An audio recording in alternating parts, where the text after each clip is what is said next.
And welcome back to We Are the People. This is your host, Jason Preston. And I want to thank you guys for all the support, all the prayers, and all the encouragement. It's been a wild start of this year. And today we have a incredible show we're going to be getting into. But we are, again, today talking about ritualistic abuse. And the reason is, obviously our fight has always been the, political, corruption in this country and saving the Constitution. But the thing that we have come to understand is that this is not a battle of right versus left. And the media and our politicians are doing such a good job at putting us at war with each other. We the people, fighting each other. When in reality, the real enemy is the elite. It has always been the elite. It is elite in both parties, and they are doing a phenomenal job putting us at a war. But this is a war of light and dark. And it is very clear that Satan is ruling this world. If you go and you look at, some of these actors in Hollywood and the musicians where they put the secret, the big secret, which is this. And you have some of these have the little SH, the sh, on their finger, or the one eye, or the all the satanic symbolism from some of these Hollywood actors and politicians. You start to pay attention. Well, it's also in so many corporations when you start to understand satanic symbolism, and maybe we'll do a show on that. But once you understand satanic symbolism, it's all in all of our corporations. I mean, so many corporations, and Satan is running this world. This is the great showdown, and he is ruling from the rivers to the ends of the earth, and his currency is children. This is real. We've interviewed at this point, dozens of survivors, and I believe this is real enough that Alexi and I are facing a lawsuit because we were threatened to take this stuff down, and we refused to. So. We do believe, we believe these victims. And, as we've gone through this, especially the first month where we were here talking to some of these survivors, we were hearing the almost unbelievable stories and things that we just couldn't sleep. It was so hard to believe. But we stuck with it, and we kept listening and kept talking to people. And now I believe that we know this is true. We know this is real. And if you really want to understand the corruption in this state, if you really want to understand why the United Nations, why China, why all the corruption, this is at the heart of everything in this state. And so how can we say we're going to fight for freedom without chopping at the actual root of the problem, which is the battle of light and dark, and it has to do with our kids. I want to play a little clip here because I think this is very appropriate. What is your price? Is it 10 million? Is it 20 million? Is it 100 million? What is your price? Because if your price is not your life, then you are for sale. If your price is not your life, then you are for sale. So if you're going to be a truth teller, your price has to be your life. I can't surround myself with people whose price is not their life, because the enemy, whatever the enemy is, whether it be physical, legal, spiritual, will attack the vulnerability of the person who can be compromised. So you get real spiritual real fast if you're going to do this type of work. So with that, I want to introduce our guest because, like I said, we've interviewed dozens and dozens now of survivors, and most of them, and not just survivors, but high-profile people connected to some of the people that would blow your mind. And there's no question stuff is going on, but the problem is most people are very afraid to talk about it. Yeah. It takes great courage to talk about it. And so when we have someone who has the courage to come and talk, and I have great respect because it isn't safe to speak. It's not. There's always backlash. There's always, it's not. And so there is a price associated with it. So I want to introduce today Sharri Burgraff. Is that right, Burgraff? Yes. Burgraff. And her husband, Frank. Frank, how are you? I'm well, thank you. Good. I had a chance. First off, they're from Du Bois. How do you say it? I was born in Dubuque, Iowa. And we live in a little town named Deliscum, Iowa. Okay. About 300 people. Yeah, so this was fascinating. We spoke probably about a month ago, Yes. maybe a little over a month ago, and I thought, this would be an amazing story. And she blew my mind with some of the things she talked about. But this is interesting because mostly here in Utah, we're talking about the LDS Church of Satan because that is what runs this state. But she did not grow up LDS; she grew up Catholic, and so she is going to share some experiences She is a survivor of ritualistic abuse in the Catholic Church, as well as she is a survivor of mind control projects. Yes. I don't know if you guys are familiar with MK Ultra. I mean, like I said, this is a rabbit hole that few people are ready to go down. But if you want to understand this, she's going to help understand this a little bit. And I would just encourage you, because some of you may be like where Alexia and I were early on, where it was hard to accept and we didn't know how to fit all these things we were hearing into our perception of reality. But I would encourage you, whether or not you believe everything you hear today, to at least open your mind and listen. Because what I think is, as you sit and listen to stuff, eventually it'll start to make sense. But she is also a survivor of human trafficking. So she has an incredible story. She's an incredible woman who's overcome so much. And I just think you guys are in for a real treat. Yes, there are some things that are going to be very hard to hear, but it's not. But just keep in mind how powerful it is. Someone who can go through what she has gone through to overcome, and then sit here and speak truth and help survivors and help people through this. So Sharri, welcome to the show. Thank you, Jason. I am deeply honored to be here, and not just for the opportunity to share my story, but to raise awareness about ritual abuse, mind control, trafficking, and to offer hope to survivors. And I want to thank you and Alexia, because I know that you didn't plan on doing this, but you bravely answered that call. And it's people like you that inspire us to stand for what's right. And it's hard to believe that evil is as evil and as dark as it is. If the things that happened to me didn't happen, I don't know how willing I would be to believe it either. But this is very real. It really happened. I'm living proof, and any survivor out there, if they are asked to give evidence to prosecute, that's great. But this is so covered up and so hidden, and trafficking alone is a multi-billion-dollar industry, so they do whatever they can to cover it up. Yeah. And so thank you for having me here. And this guy here is a big reason that I am alive, and God used him. So awesome. I'll tell you a little bit more about that later. Good, great. So, Sharri, thank you for sharing that, and I appreciate your support. Yes. So tell us, I had an incredible time talking to you, and you just opened my mind so much to so much, especially because we're so used to seeing the LDS Church of Satan and some of the things that they invert, such as the temple ceremonies.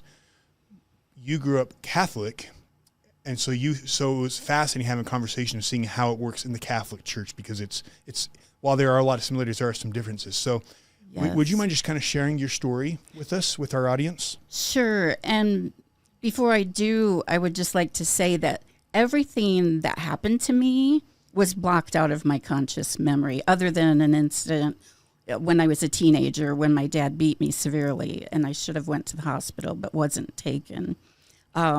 So I was born in Dubuque, Iowa, just like you had already said, and I was 6 of 10 children, and my parents were Catholic. And the things, when my dad died in 1984, it's like I had this thought. I thought we never had to die physically. And I was like, where did that come from? And I didn't know where it came from. And so that was like a big breakthrough in my life, because I started to have where I couldn't stop crying. And it was like I was thawing out. And then I got divorced from my 15-year marriage with my first husband. And my family rejected me. My dad died. And then my mom and brothers and sisters rejected me, turned away from me. I lost my custody of my children for 2 years, 3 years. Yeah, 2 years. And then I got them back. But meanwhile, I met Frank. And I believe God put him in my life. It's not like I remembered everything and I escaped or I got away or ran away. It was like God put things in place so that even though I really didn't feel like I had anything to live for back there anymore. And so I moved to where he lived, and then we ended up getting married. I got my 3 children back after 2 years. And I started, he would hold me and I would just cry. And I would say for a good 2 or 3 years, I didn't even know why I was crying. But he was safe. He showed me love. And the nightmares, terror, I felt terror all the time. Flashbacks, memories, I would get triggered at every little thing. And so I remembered sexual abuse by my father starting at age 2. I remembered my mom finding him with me, throwing me down the stairs and blaming me. And abuse by a priest and a nun in the Catholic Church. But they were from a Franciscan order, so I don't know how connected they were with the main Catholic Church. And so I then remembered being a part of this talented and gifted program at school and being bused with other kids to this free clinic. Can we maybe slow down a little bit because you have such a remarkable, interesting story. So first off, there was ritualistic abuse within your family, correct? With my mother. With your mother. Mm-hmm. Okay. Then you experienced it with the Catholic Church. Would you mind helping our listeners just understand what that looked like? First off, just within your family, because that is whether it's Church of Satan in LDS Church, it is the parents and the grandparents preying on their children. That is that seems like that's a very, the bloodlines is very normal or consistent. So can you share an example of, with our listeners, for both the family, what you experienced with your mother, and then also next, let's go to the church, and then we'll get to the clinic.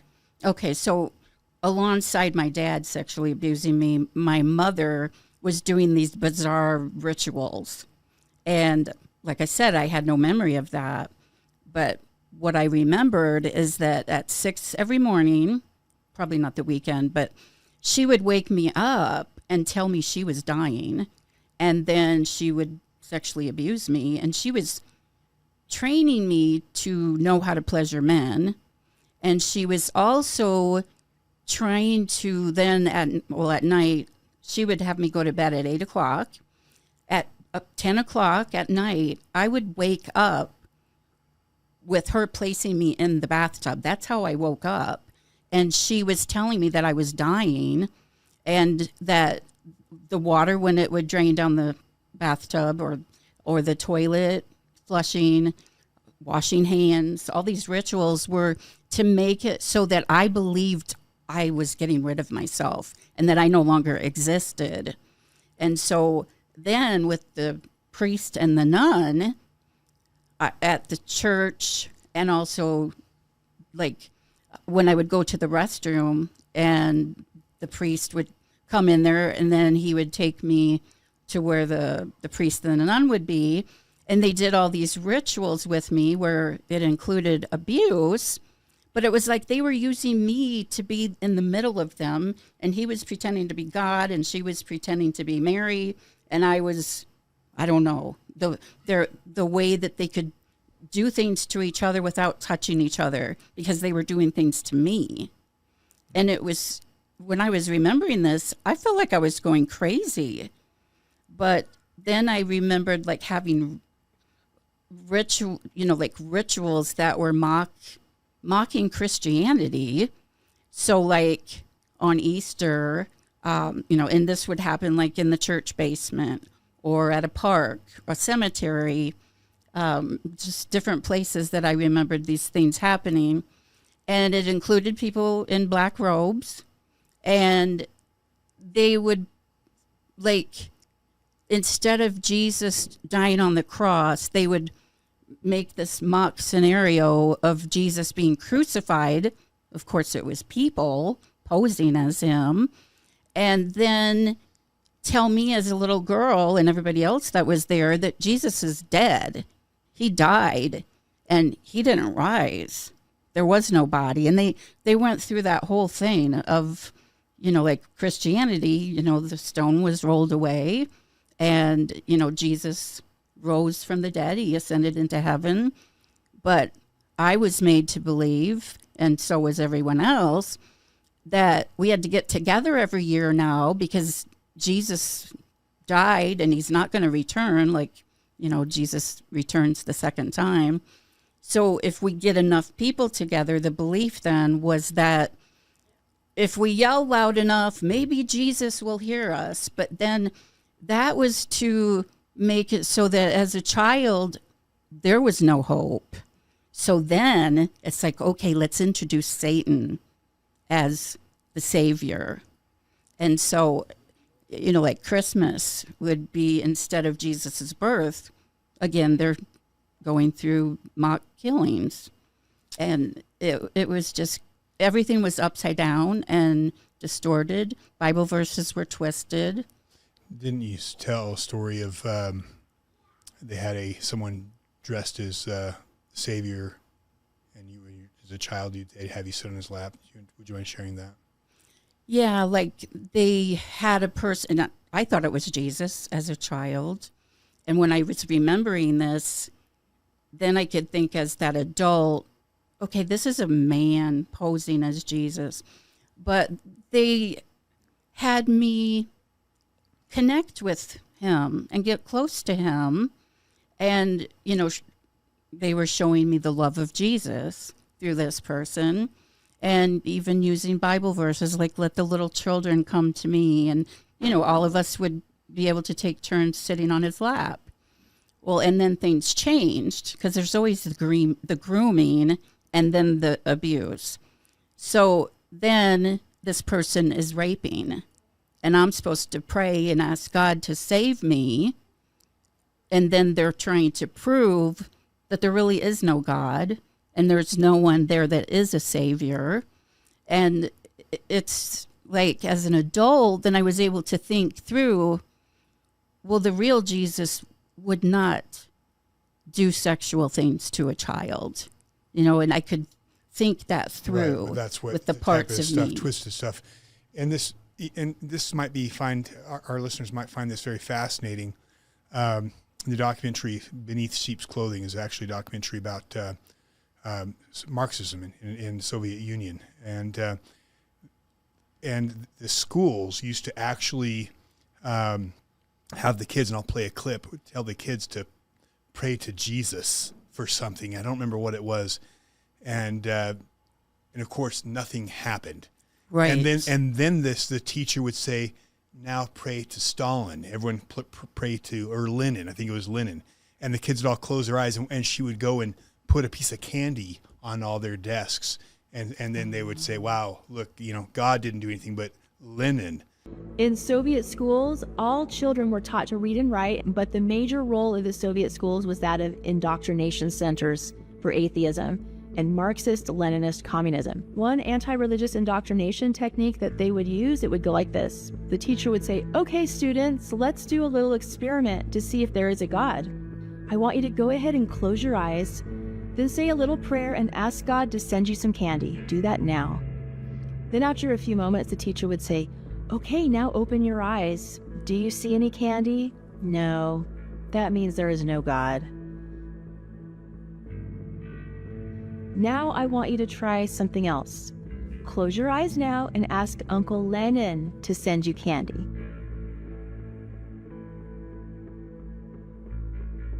And then when the children would have their eyes closed, the teacher would place a piece of candy on each desk. And she would say, okay, open your eyes now. Oh, look, children, Uncle Lenin sent each of you a piece of candy. Aren't you grateful for our dear Uncle Lennon?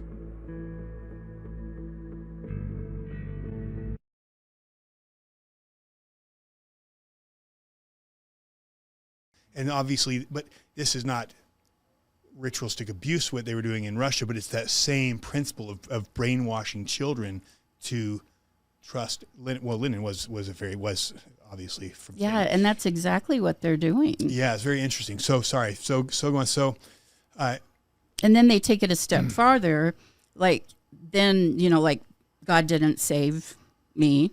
So then it's like they had a person dressed as Satan come and save me. Well, it didn't end that way. Then that person who's dressed up like him is also then raping me. jeez. So then it's like it's like a mind. You cannot ever make sense out of it. And as a child, it just, then as an adult, I'm afraid to go to Jesus. I'm afraid to pray alone because what if he does these things to me? And I didn't know even why I was afraid. Yeah. Fascinating. So you experience it obviously within your family, you experience it in the church, but this is where it also went very interesting is when you talk about the clinic. Would you share with our viewers and listeners about the clinic? What was going on there? How did you get introduced, and what was happening at the clinic? So I was introduced at school, the Catholic school I went to the Talented and Gifted program. So instead of keeping us at the school and doing things in a classroom, some of us were bused to this free clinic. Well, my family went to this free clinic, and so I was familiar with that place, but they did all this brainwashing and programming. So there's different parts that went there, but then I have no memory of it.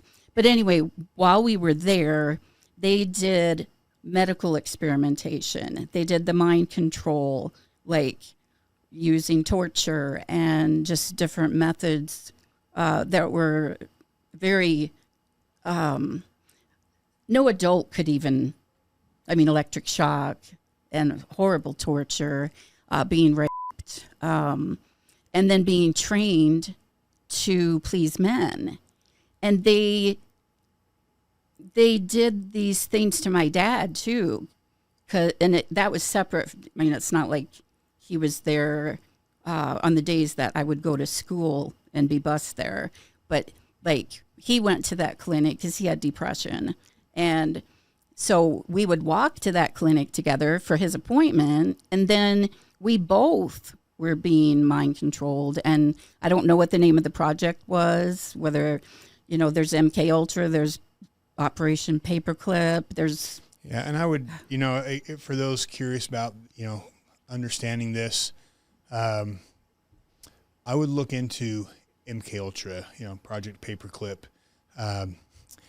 It's, and we're not going to get into it a ton in this show, but it's basically the premise is a lot of these, in Nazi Germany, a lot of these German scientists that when Hitler, suicided and obviously they arrested almost nobody, but the CIA apparently brought a bunch of these scientists here to the United States, and the torturing they were doing there is what they were basically doing is this ritualistic abuse has been going on, since the dawn of time. And it's, and when you understand it, there's a reason she can't remember it, because that's the point of this type of abuse, is to fracture individuals so that you can create these parts or personas of them that have that their conscious being has no awareness of. Yeah. So you can function, because you have to have a functioning part of you. And she's going to explain how these parts work here in a minute. But what the government has done with CIA is they started saying, well, how, they took a more scientific approach to this abuse,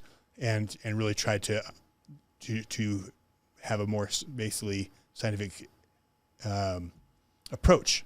Yes, so, and they definitely had German accents. The men that were abusing. Yeah, and they were posing as, researchers in this lab setting. Yeah. And they told me that they were trying to find a cure for cancer. Well, that exploits your heart of, well, I want to help. Who wouldn't as a child? So then they make you feel special. Yes. So in the clinic, they're torturing and fracturing you and creating parts. Yes. Okay. Can you explain a little bit about how that was different than what was going on at the Catholic Church? Because it's also different than. And by the way, we've actually interviewed someone who was high level, not ritualistically abused, but high level abused, actually by Michael Aquino, and it was all very much like this, like these clinics, and it was and I mean it's fascinating talking to her. I mean, it's fascinating the way this world works. But would you mind sharing, because this one doesn't have all the religious elements in it. So share a little bit, just to help our viewers get an idea of what that looked like. Yeah, this is different than what I would call organic DID and dissociation. You know, like if somebody's sexually abused by their parent and their mind just splits on its own. These researchers, doctors, whatever they were, in this lab and with this mind control, they purposefully split people like me to be like, have different roles. So this part would report back to the group, which wasn't just them, it was the entire network. And, you know, like this part would be the one to go back to the clinic. This part would be the one to go to the rituals. So, and I know we might be losing some people here, but so the it's purpose very sophisticated. It is. It's mind blowing. But the purpose of whether it's through the church or more dialed in through, you know, like through these clinics, it is to fracture the individual and create a separate identity that can have a handler that can operate, and they have all sorts of different roles they're trained to do, these different parts. But when the individual is conscious, they have no conscious awareness of anything that their parts do. That's correct. Which makes it brilliant, because if you want to have a woman who is a sex slave or a assassin, I know it sounds crazy, but these are the things I'm learning. Is you can create a part, and guess what? If that individual ever gets caught, they're not there is no way to torture them to get that information, because that, as far as they're consciously aware, that part doesn't exist. Yeah. But later in life, and oftentimes, what's interesting with her story is very on par with other survivors, is the memories usually start to come when the victim feels safe. So when the main perpetrator dies, which is why it was interesting, that was after your dad died, then your body was safe to release the memories, because he was the source of so much of the trauma in your life. Okay, so I apologize. I don't want to interrupt her, but I want to make sure that our listeners understand, because it can be a little bit like, so in the clinic, they torture to create different parts. Okay. Yes. Would you mind sharing what are some of the roles of these different parts? How does that work? I had several roles that were trained to be helpless, so that they would call certain parts out. So if I'm out in public, I could become a very helpless child very quickly. And they use cues, words, you know, like to trigger any part they want out. But it could make you like forget things, and that's a role too. Like there's parts that are programmed to reprogram. So like if I would go to therapy, for instance, which you're never supposed to do, I might have a part of me that talks in therapy, and then there's a part that like erases it all, so that I have no memory of what I even said or what some part of me said. I had multiple parts that were trained for trafficking. Okay. That was probably one of the hardest parts of me to connect to, because they had been split so badly. Okay. Let's talk about the trafficking. And one other part that we hear a lot of is a reporter part. And the reporter part is usually when this often happens, when this survivor starts to wake up and starts to talk to family members or talk to the reporter side will come back and tell their handler everything they did consciously. Yeah. And so it's a wild world. It's just, honestly, this Like stuff is... when I was like remembering and feeling safe enough that I didn't have to do that, I would call my therapist instead, because I didn't realize that I had already been reporting to my handler and letting them know everything. And it's a part of me that was doing that. And so I would, programming when it's breaking down, it feels like an urgent, dire need that you have to do life or death. And I would feel like I had to call somebody, but then instead of calling an unsafe somebody, I would call my therapist who was safe. And then that would interrupt that conditioning, because then it's like, okay, at least I made the phone call. So I did what I was supposed to do. But then there's parts that are programmed to go back to rituals, like if there's a knock on the door or a phone call and I'm supposed to get picked up, those parts just automatically go. And I had no memory of even going anywhere. Yeah, we would talk to certain survivors that would just, I wish I could tell you the location they were driving to, but they would drive to a certain location, as a location very prominent in Utah, very important. And all of a sudden, like, how did I get here? Like, they'd wake up and they had no idea how they got there, lost complete track of time because someone, their handler called them up and sent them there. Another thing, and then we're going to get into her story, but I think this is you might find this very fascinating. We spoke with someone, hope to have them on the show. I still be very careful about protecting their identity, but we spoke to someone that woke up, and I'm going to just put a different year out there, but let's say 2018. And they started having memories. They started realizing, all these things that they had been ritualistically abused. Well, for several years, they thought they were out. Mm. And then as of more recently, they started having memories 2019, 2020. So even though they thought they were out and they were awake that it happened, they thought they'd moved somewhere else, they were still being accessed. And I'll tell you something that's the hardest thing I hear is when I have people, mothers who are aware that they are accessed and they are actually taking their kids to their perpetrators. And it's very sad. And it's terrifying. And they know they have no control over it, because when they get into that other part, I have one survivor we spoke with that wears a camera facing out all the time, recording, going to a remote location so that she can protect herself from being accessed. Anyways, I know this is just it's a hard world to understand, but how can this be true? But I am telling you. And survivors don't want to believe that they're still being accessed without their knowledge. That's scary. And it's like, you can get like a Ring doorbell and then put, like motion sensors in your home, even have your husband or a safe person lock you in a bedroom so that you're not going anywhere, hide the keys or whatever. Yeah. But sometimes they don't want to do that because they don't want to find out I'm still being accessed. I'm still going to rituals. This one particular family, the husband is an incredible man. He's helping her, and he knows the kids actually know that they're accessed. They're having memories. I mean, it's just terrifying. So, anyways, I didn't want to veer too much, and I apologize because we're here to hear your story. So one of the reasons, and this is very common, because sex trafficking there is no more profitable business than trafficking children, because you can traffic the same child over and over and over and over and over, and it costs them nothing. So Sharri, would you mind sharing with our audience your experience with trafficking? How did it start, and what happened?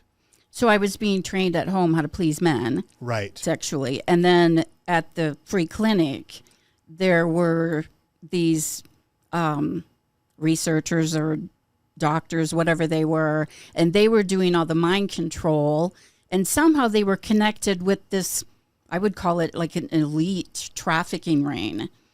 And I apologize. I know I'm interrupting you, but I don't think we hit it. But in the clinic, they did torture, right? Yes. Yeah, there was like electrocuting you, like electric shock, waterboarding.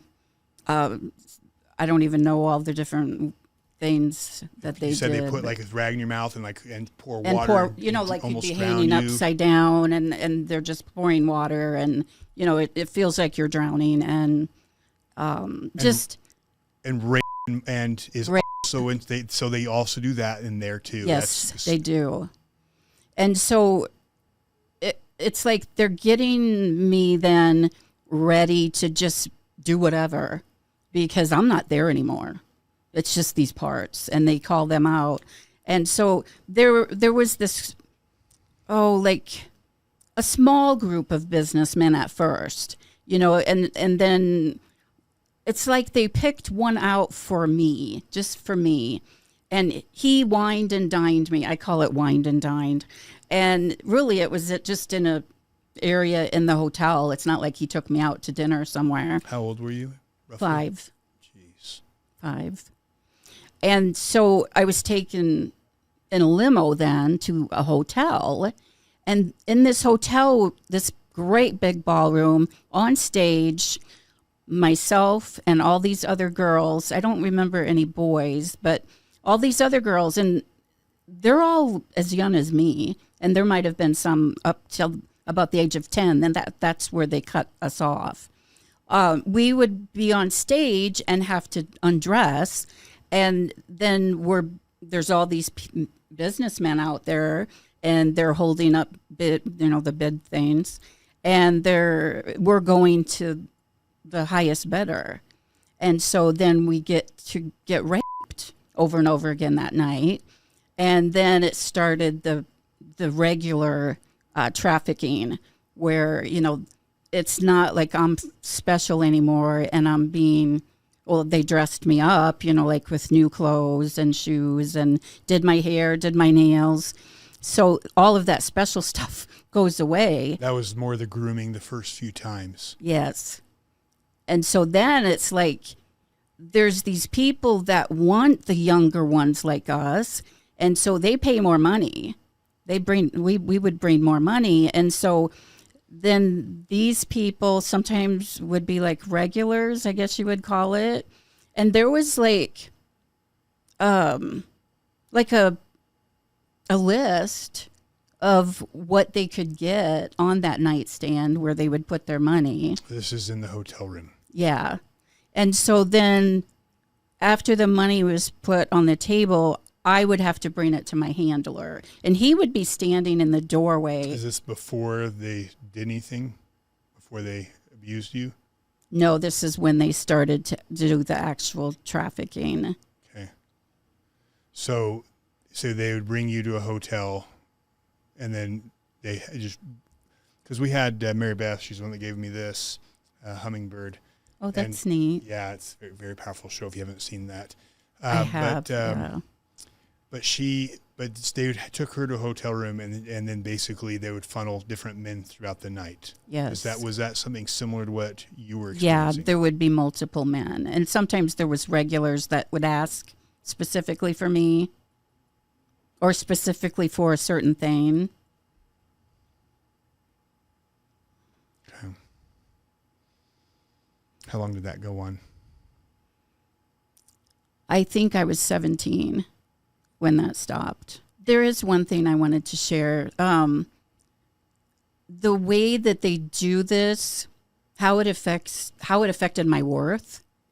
Well, one of the things that happens, and I think they do this a lot because it wasn't just me. They brought in, when I was 10, they brought in another girl, because you don't get the money anymore after the age of 10. But How much money are they giving you? I don't know. But they're giving you money. They're paying you. You're being paid as a child. You're just taking that home to your parents, or no? They put it on the nightstand, and then I give it to I call it a goon, the guy standing the handler. I never counted the money or. Okay. But when I got to be 10 years old, they had a younger girl come in then in the same hotel room, and I had to watch while she was being raped. And she was being initiated for the first time. And so then my handler, when all of that was done, and it was horrible to see this happening, and I couldn't do anything to help her.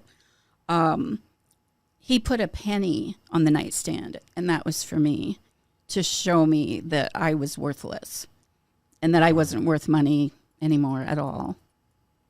But in a ministry prayer session within the last month, God let me know that Jesus paid the price for me, and he gave me like a gold penny. He kind of like redeemed that to let me know that, you know, I am worth everything to him.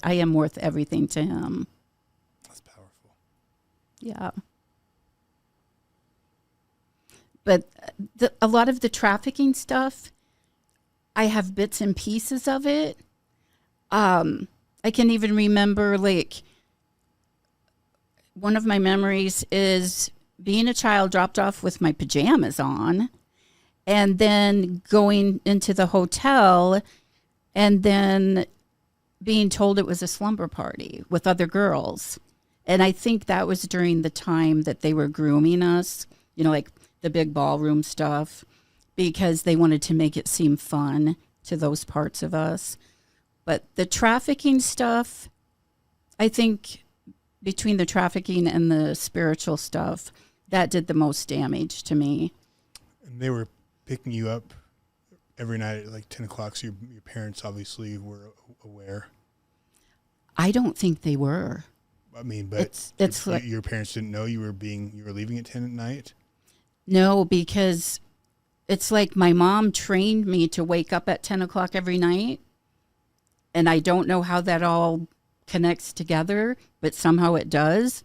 And the stuff that the priest and the nun were doing, they were training me to be very sexual, to be trafficked as well. And then because of the rituals that my mom did, that's what made those parts of me wake up every 6 o'clock every morning and wake up at 10 o'clock every night, because it was like that was the times that I would, like come back home. 6 o'clock in the morning, I would come back home, and I don't understand it all, but at 10 o'clock at night, that was a specific time, not only for trafficking, but for going to rituals. And so you kind of programmed to wake up and perform at 10 o'clock. Okay. Yeah, I wished I had more of the pieces of the puzzle. Yeah. A lot of it I've fit together, but since it comes back in flashbacks, memories, it's not like you remember all these years at a time. That's what makes it so effective is exactly you're fractioning these people's memories. It makes it very hard for I mean, that's why it's the perfect crime is and that's why the ritualistic stuff or what they're doing with the CIA, the stuff with the government, it's so beautiful, is because you can torture, you can sexualize, you can rape, you can molest, you can get these people to do things, and they're not, and no one's going, and then these kids are never going to tell, they're never going to report, because they don't know what's happening to them. And that's the purpose of the intense abuse. That's why ritualistic abuse is so intense, because the pain has to be so high that it forces the kids to fracture. Exactly. And then they're not conscious. And so that's why you have, and the other thing is interesting is you talk about the school of the gifted that you were at. I understand that that's like a lot of musicians are, it's this, maybe this is another show to get into this aspect, but there's a whole other aspect of, they do encourage you to use your talents and gifts. Like, for instance, if a person is good at playing the piano, they'll let you go up on stage, and they have some part of you think that you are being encouraged with what you're good at. But then they do all this other stuff along with it, and it's so confusing. Yeah, well, some of the training, actually is also helps them with some of these talents, and I know that's probably getting a little bit much for our audience today, but that's right. That's another rabbit hole to go down. It's honestly, this stuff, it is mind blowing, but I believe it's absolutely real. Anything else you want to share about your story? The programming and all the different things that they do with the brainwashing, it makes it so that they use fear, intimidation, and silencing tactics. And the programming makes it so you won't remember and you won't tell, because they show you what will happen to you by doing things to other people to harm them. And so then there's the whole loyalty thing, so that you live in secrecy and in terror. And so one of the things I wanted to share is that they want us to believe that they're all seeing. They use that eye, like that's on the dollar bill. Yeah. They want us to believe that they can hear everything we say, but they can't. But they do all this to powerless, helpless little children so that they think that they're going to silence us to the point where we're not going to speak out because we're too afraid. So I was able to go from terror to anxiety to actually feeling peace because of the healing that I had through Jesus Christ. And you want to share a little bit of that journey? Because I know we have a lot of listeners who are at various stages of that journey. Yeah, so I got out not because I knew everything that happened to me, because I didn't know yet. And I didn't run away and escape this criminal cultic group. But God put Frank in my life, and after my dad died, I felt safe enough, like what we talked about. And so that started, and then I lost my children, the custody of them for 2 years. And that started the healing process. And I truly believe that God was allowing all of these things to happen, not that he wanted them to happen, so that I could have freedom. Now, people that are still caught in this, and if they're being reaccessed or they suspect they are, or still being trafficked, they would need to, I know this isn't about my story anymore, but they would need to cut off any contact with them and make sure that the parts of them are no longer doing that, and you can connect with them in therapy and just on your own.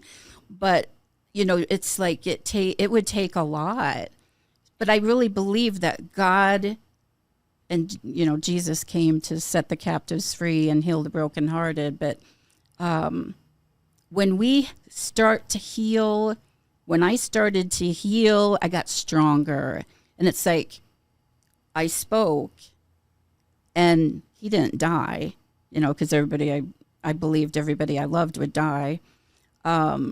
And my dad, I think that either something happened to him and they were involved, regardless of what really did happen. They used his death to threaten me that if I ever spoke out, they would frame me for my dad's murder.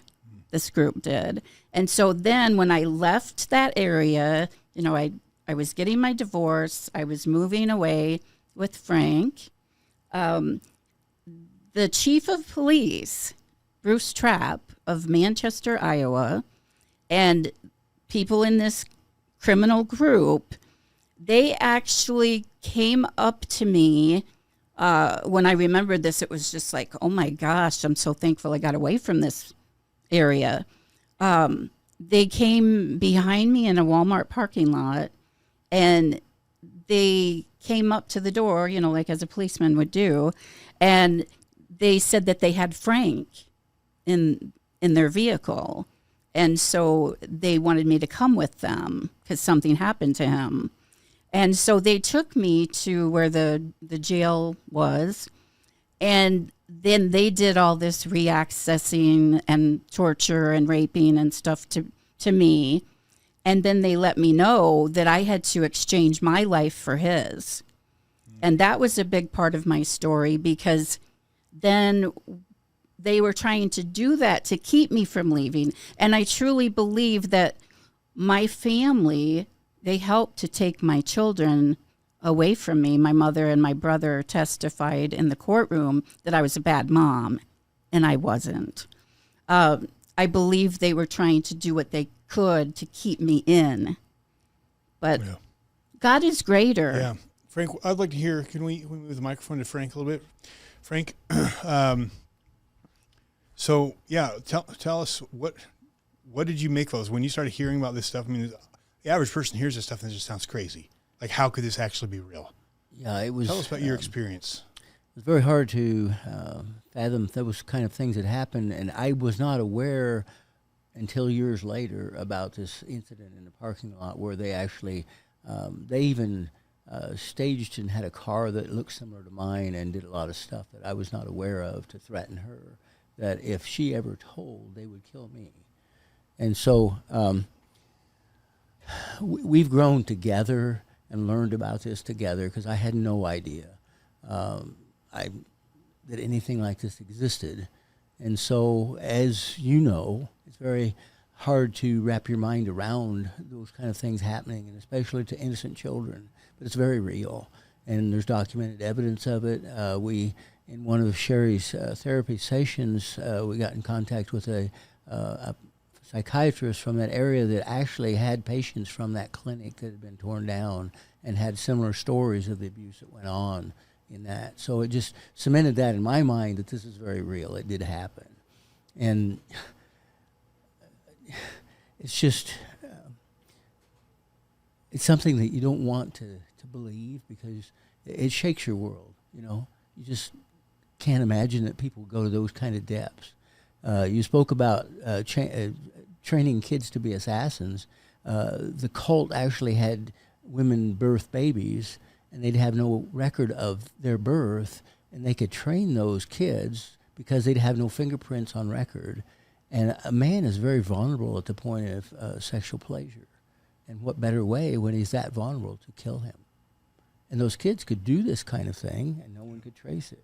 Well, that kind of stuff is just, it's hard to imagine, but it's real. It happens. And all I can say is that I'm so thankful that Sharri has been able to get through that to the other side and heal from that and to speak out and expose that darkness for others. And she's been working very hard on many different avenues to talk to women. She's been in a lot of support group. That's one thing that the fear thing of COVID did. These women thought they were isolated and there was no one that had that experience. But because of being able to connect on Zoom meetings, they were able to find out there's people all over the world that have that similar experience. So the fear experiment backfired on them. Yeah, very powerful. Thank you for that, Frank. You sent me a song. I'd like to play it. Do you mind if we play the song? Oh, I would love it, Jason. Okay. So she sent this song to me, I guess, a few weeks ago, and I just was absolutely just, it brought tears to my eyes. So I want to play this for you because I think our audience will cherish this. While this song is being played and we have this moment of silence, I'd like to invite those who have spoken and any of you who feel called to come stand up at the front right here along with me. In the sun's unheard cry and shadows deep where secrets lie, ritual abuse and mind control, darkness seeks to claim their souls, a relentless pursuit of justice to bring hope to those unheard who've lost all hope.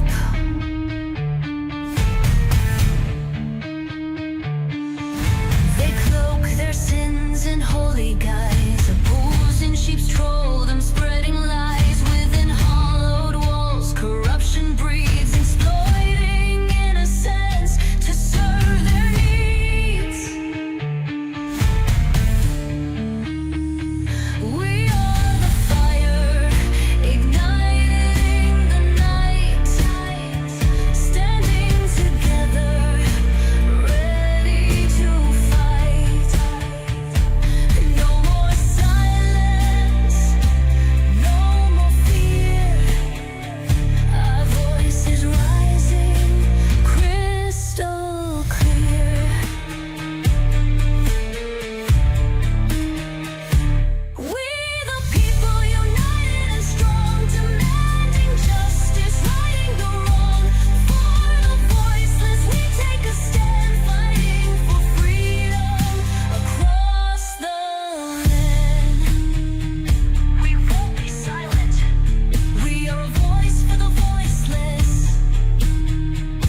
plot and scheme, turning children's dreams into a war.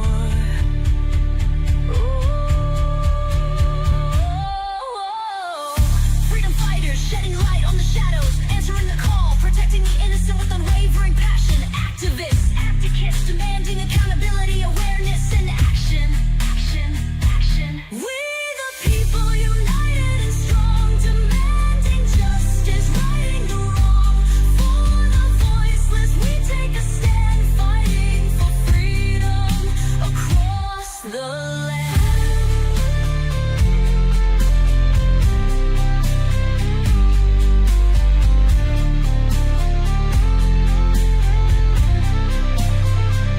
No longer silenced, our voices soar. Acknowledgement and justice we implore. Whitewashed tombs crumble and fall as truth and light empower us all.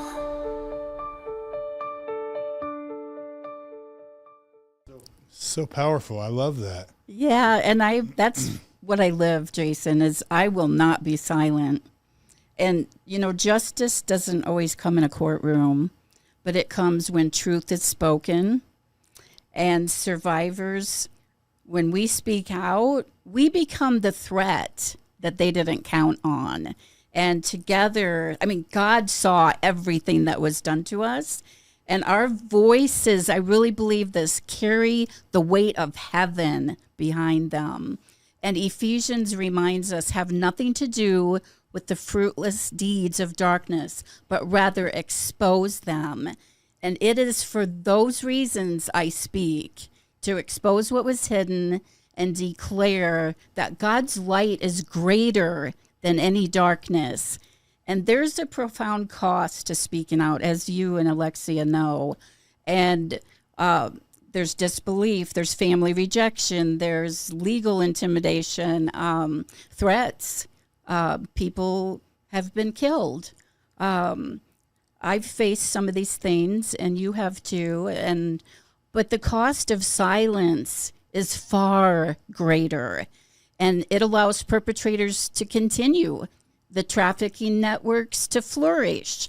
And as long as there's demand, there's going to be supply. And it forces survivors to carry unbearable trauma alone and, to feel like they can't speak to anyone. And our healthcare systems, there's just so many things, but our communities stay unsafe. All the institutions that are supposed to be there, like family, churches, all sectors of society, they're not safe. And we can't just, turn a blind eye. It happened to me, and there's survivors speaking out. I know hundreds of survivors. Anyway, it is time to arise and shine. And that's my website, Arise and Shine After Abuse. And the Lord of Heaven's armies goes before us. And he's breaking open the gates. And he's scattering the darkness and lighting the way with his glory. And I am so honored to be a part of that. And when I was in a bathroom at the Creation Museum, and God said, I want you to be a voice for the voiceless and speak out for those who can't speak for themselves. At that time, I was a mess. And I was like, how can I do this? And he brought me through the healing that I needed. I am so much more whole, and I have freedom, and I have hope, and there is hope through Jesus. Awesome. Wow. What a powerhouse. Thank you both for being here, Frank, Sharri. Thank you for having us. Yeah. I'm just proud of you both. And Thank you for the work you're doing. yeah, thank you. Yes, thank you, Jason. Yeah, and just thank you to all the survivors that have spoken up and that are taking a stand. And I know, several of them on our show have gotten backlash, and I reverence and respect those people for doing that. And Me too. Anyways, and I love the song too, because I have no faith in our politicians right now. And it's not our justice system. You see the judges, that are tied up in this. You see people at highest levels of our churches and schools, and I mean this is rampant in our society. And I 100% agree with you. The only hope is you. It is we the people. It is, and that's who we are. That is us. It's the Constitution. We the people. That's you. You have the power. We have the power, and they fear you. They fear the regular people, citizen journalists, people they don't own, and so I'd encourage you guys, keep talking to your neighbors, because this stuff is getting out. We are doing everything we can to get billboards. We're going to actually start working on getting some radio advertisements to get this stuff out on radio. We are bound and determined to get this message out, because I'm convicted that this stuff is real. And there isn't a fight that matters more than this fight. And I was talking to one of my buddies before we started the show today. He's one of the people behind the scenes. It's the most amazing people in this fight that I know you don't know, because they're behind the scenes, whether it's people here producing countless hours, whether it's people funding this, whether it's researchers who are talking to, going and vetting and spending countless hours, our investigators, and vetting and bringing stories. There's just so many great people, and that's where I have my faith. So anyways, thank you guys. God bless you guys. And please keep sharing, keep please fighting, because God will win, and he's not going to win because of, great leaders. He's going to win because of just regular people like you. And that's what God is counting on, is regular people like each of us. So yes, God bless you guys, and God bless Utah. God bless you, Jason.